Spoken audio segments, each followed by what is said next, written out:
Hello hi నమస్తే welcome back our channel Bhavani happy family. అందరూ ఎలా ఉన్నారండి? అందరూ బాగుండాలి, అందులో నేను ఉండాలి. ఆ భగవంతుడు అందరికీ ఆయుర ఆరోగ్యాలు ఇవ్వాలని మనస్ఫూర్తిగా కోరుకుంటున్నాను. సో ఇవాళ రెసిపీ ఏంటని అనుకుంటున్నారా? టమాటో పప్పు అండి.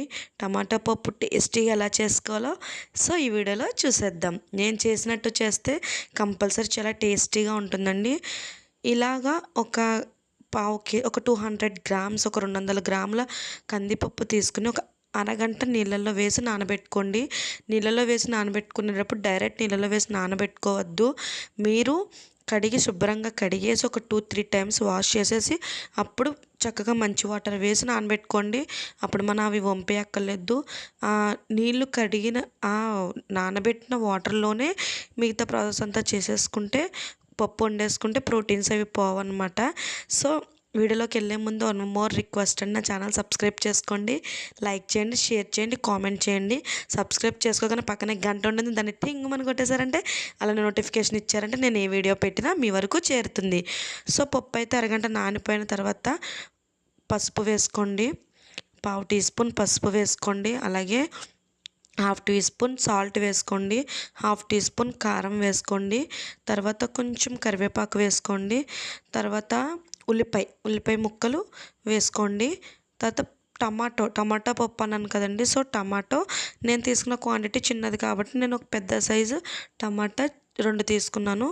మీరు కాలితే 4-5 కూడా తీసుకోవచ్చు. టమాటా చిన్ని పీసెస్ చేసేసుకుంటే పప్పులో అది చక్కగా కుక్కర్ విజిల్ వేసినప్పుడు చక్కగా మగ్గిపోద్దండి. చాలా బాగుంటుంది ఆ పప్పులో కలిసిపోయి. నేనైతే చిన్ని పీసెసే వేసుకుంటాను.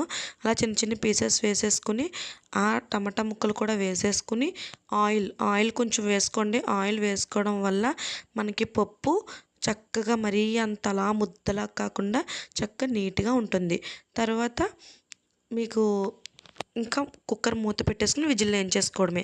3 విజిల్లు వేయించుకునే వాళ్ళు 3, 4 వేసుకునే వాళ్ళు 4, 2 కొంచెం పప్పు బాగా నానిపోయింది అనుకుంటే 2 వేసుకునే వాళ్ళు 2 వేసేసుకోవచ్చు.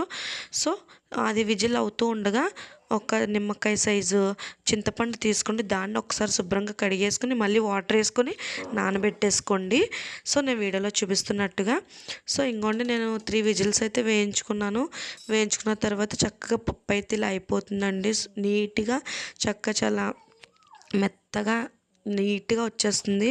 సో దాంట్లోనే చింతపండు తీసుకున్న గుజ్జు ఉంది కదా, చింతపండు గుజ్జు కూడా మనం వేసేసుకుని కొంచెం ఇప్పుడే వచ్చేసింది మన సీక్రెట్ ఇంగ్రీడియంట్ అనమాట. ఇది జీలకర్ర వెల్లుల్లిపాయ దంచి ఆ పేస్ట్ కూడా 1/2 స్పూన్ వేసుకున్నానండి. ఇది వేయడం వల్ల పప్పు చాలా కమ్మగా ఉంటుందన్నమాట. సో ఇది కూడా వేసేసుకుని మనం ఒక్కసారి స్టవ్ మీద పెట్టేసుకుని పక్కన సిమ్లో ఉంచుకుందాం. తర్వాత తాలింపు గురించి మనం స్టవ్ ఆన్ చేసుకుని కడాయి పెట్టేసుకుని తగినంత నూనె వేసుకుని, తాలింపు ఏమీ లేదండి, సాయి మినపప్పు, ఎండుమిరపకాయలు, ఆవాలు, జీలకర్ర అంతే. అవి వేసుకున్న తర్వాత తలగొట్టిన వెల్లుల్లి రెబ్బలు కూడా వేసుకుని చక్కగా ఏగిపోయిన తర్వాత మనది కరివేపాకు లేనిదే పప్పు అవుతుందండి. కరివేపాకు లేనిదే ఏమీ అవ్వదు. తొక్కలో కరివేపాకు అనుకుంటాం, కానీ కరివేపాకు కంపల్సరీ ఎందులో అయినా ఉండాల్సిందే. ఆ ఫ్లేవర్ కూడా చాలా బాగుంటుందండి. అదేంటంటే ఇంట్లో పెంచుకోవడానికే ట్రై చేయండి ఫ్రెండ్స్, కరివేపాకు చెట్టుని. సో ఆ తాలింపు అయిపోయిన తర్వాత ఇట్లా కుక్కర్లో మనం వేసేసుకుని అన్నీ కలుపుకున్నది కుక్కర్లో వేసేసుకుని ఒక 5 మినిట్స్ మళ్ళీ కొంచెం స్టవ్ మీద ఒక 5 మినిట్స్ ఉంచుకొని మీకు తగినంత వాటర్ అయి పోసుకోండి. మరీ ఎక్కువ వాటర్ పోసేసుకోకండి. నేను వీడియోలో చూపిస్తున్నట్టుగా ఈ కన్సిస్టెన్సీ ఉంటే సరిపోతుంది. సో వేసేసుకుని చక్కగా పొయ్యి మీద ఒక 5 నిమిషాలు ఉడికించుకుంటే సరిపోతుందండి. అంతే, మన పప్పు రెడీ అయిపోతుంది. చక్కగా సర్వ్ చేసుకుంటే ఈ టమాటా పప్పు చాలా టేస్టీగా ఉంటుంది ఫ్రెండ్స్.